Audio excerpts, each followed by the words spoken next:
নীলুর অপকর্মের পর্দা ফাঁস করে রেকর্ড করার জন্যই নীলুকে মিথ্যে অভিনয় করে ডিনার ডেটে নিয়ে যাওয়ার কথা বললো সূর্য। হ্যাঁ বন্ধুরা, ভিডিওতে লাইক দিয়ে দেখতে থাকুন। সূর্য নীলুকে বলতে থাকে যে নীলু, আজকে অনেক দিন বাদে তোমাকে আজকে আমি ডিনার ডেটে নিয়ে যাবো, তাই সন্ধ্যের দিকে আমি তোমাকে নিতে আসবো, তুমি রেডি হয়ে থাকো। ওদিকে কথা বলা মাত্র নীলু খুশিতে আত্মহারা হয়ে পড়ে। নীলু বলতে থাকে যে যাক, ভালোই হয়েছে দিদিভাইয়ের থেকে সরে এখন অন্তত সূর্য আমার দিকে একটু মনোযোগ দিচ্ছে। ওদিকে সূর্য বলতে থাকে যে নীলু, তুমি যতই ছলচাতুরি করো না কেন, তোমার আসল মুখোশটা ফাঁস করার জন্য আমাকে এই মিথ্যে অভিনয়গুলো করতে হচ্ছে, কিন্তু যাই হয়ে যাক না কেন, আজকে যে করেই হোক না কেন আমার প্ল্যান আমাকে সাকসেসফুল করতেই হবে। কালকে যা হয়েছে হয়েছে, কিন্তু আজকে আমাকে কোনো মতে ব্যর্থ হওয়া যাবে না, কারণ আমার হাতে সময় খুবই কম।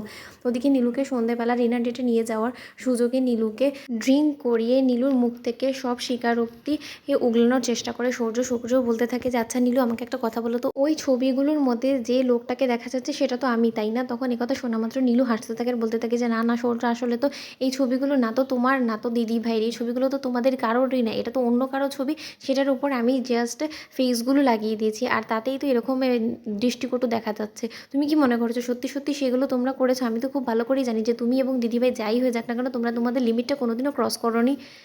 তখন সূর্য বলতে থাকে যে তোমার এতটা নিকৃষ্ট মানে নিচু নামার কি প্রয়োজন ছিল বলো তো? তখন কথা শোনা মাত্র নীলু বলতে থাকে যে আমি তো অনেক চেষ্টা করেছিলাম দিদিভাইয়ের বিয়েটা আটকানোর জন্য, কারণ আমি কোনোদিনও চাইনি ও ওর সংসার জীবনে সুখী হোক, কারণ ও আমার জীবনে সব সুখ কেড়ে নিয়েছে। তার ফলেই আমি এই প্ল্যানটা করেছি। তখন কথা বলা মাত্র সূর্য বলতে থাকে কিন্তু এর মধ্যে তুমি আমাকে কেন জড়ালে বলো তো?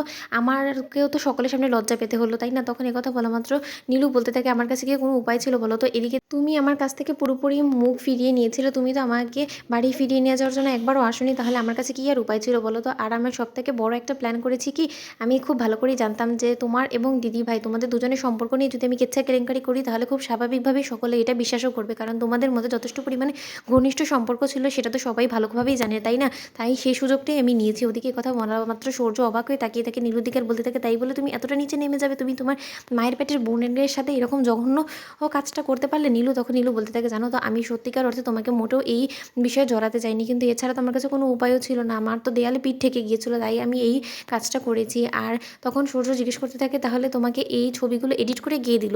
তখন কথা বলা মাত্র নীলু বলতে থাকে যে আমার ওই বন্ধু যাকে দিয়ে আমি অনি দাদাভাইয়ের হাতে ওই ছবিগুলো পাঠিয়েছি, সেই বন্ধুকেই আমি অসুস্থ অবস্থায় বলেছিলাম হসপিটালে থেকে যে তুই যাতে আমাকে সেই কাজটা করে দিস, আর আমি ওকে যেভাবে যেভাবে বলেছি ও সেভাবেই কাজটা করেছে, আর সেটা এক্সিকিউটও সেভাবেই হয়েছে, আর তার ফলেই তো আজকে এত ভালো একটা রেজাল্ট বেরিয়েছে। তখন কথা শোনা মাত্র সূর্য বলতে থাকে যে তুমি যে এতটা নিকৃষ্ট জঘন্য হতে পারো সেটা আমি কোনোদিনও কল্পনাও করতে পারিনি। যদি রায়ের সাথে এই জঘন্য কাণ্ডটা না ঘটতো তাহলে হয়তো আমার চোখ খুলতো না। আমি হয়তো ভেবেছিলাম যে তুমি শুধু মিথ্যাচার করতে পারো, কিন্তু তুমি যে জঘন্য কাজের সাথে নিজেকে যুক্তও করতে পারো সেটা আমার কল্পনাও বাইরে ছিল। তো বন্ধুরা, ভিডিওটি ভালো লেগে থাকলে লাইক কমেন্ট শেয়ার করে সাবস্ক্রাইব করতে বলো না।